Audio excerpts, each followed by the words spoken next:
Once upon a time, in the windy, dusty village of Omonyono, there lived a man called Ochobole. Now listen, he wasn't your everyday kind of man. No, sir. He was a very special kind of man. First of all, Ochobole was short.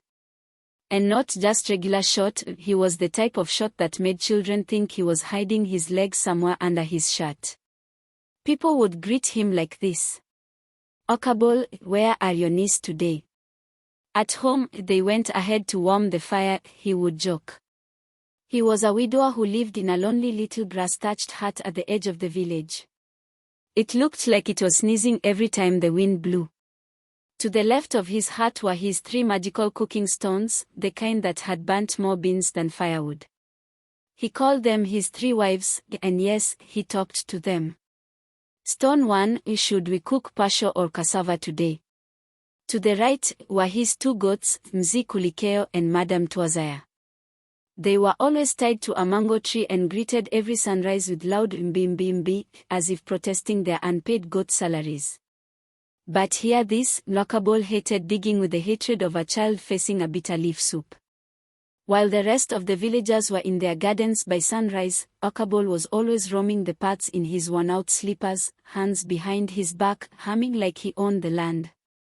He was never seen with a hoe. Never seen near a garden. Never seen even standing next to a tomato plant. But oh! He had a job. Ochobole had become the unofficial scarecrow of Omonyono village, but not for birds, for children. If you had a child who refused to shower, refused to eat, refused to go to school, call Ochobole. And when he appeared, his face alone, let me tell you, it looked like a chimpanzee who had just been denied a banana. His eyes were always red, as if he had taken 2 gallons of ajono the night before. You didn't need a stick or a slipper, his face alone was enough. One day, I refused to go with Papaka to the garden. What did my parents do? They shouted, call Ochobole.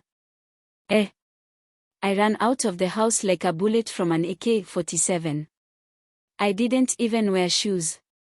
I just ran into the banana plantation with fear holding my chest like a chicken thief caught in the act. There was another day I refused to eat my food. They just whispered, we'll call Ochobole. Suddenly, I started chewing that pasho like it was ice cream from the city. There was even a day I refused to shower.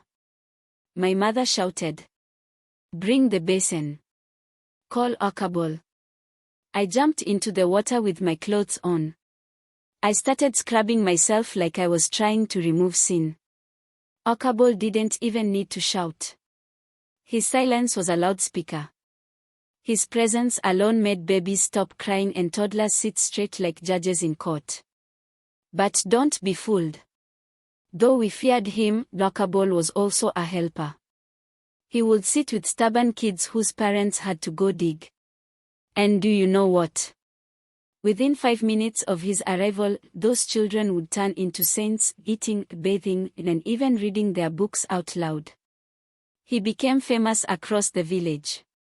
Oh, your child has a demon of stubbornness. Just call Ochobole. He would be paid anything, groundnuts, leftover cassava, even old trousers that no longer fit the boys in the village. Once, someone paid him with 1 boiled egg and a mango. He just smiled and said, Ebio bana bali abeli, those children were wild like hyenas.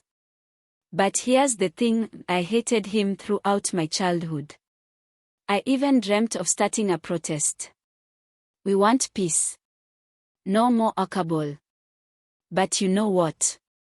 As I grew older, I started to understand. Ochobole was a gift to our community. He was the village disciplinarian, the walking law, the protector of homework, the enemy of laziness, and the ambassador of early baths. Some even say he didn't hate digging, he was simply called by a higher purpose. His job was not to feed the village with crops, but to feed children with fear and sense. These days, when I meet my village friends and we remember Ochobole, we don't fear, we laugh until our ribs ache. He is a legend. Not for what he grew in the garden, But for what he planted in our lives, discipline, fear, and stories we'll never forget. So if you ever find yourself in Omonyono village and hear a parent whisper, "We are calling Ochobole," you'd better behave, or you'll be showering fully clothed in a cold basin too.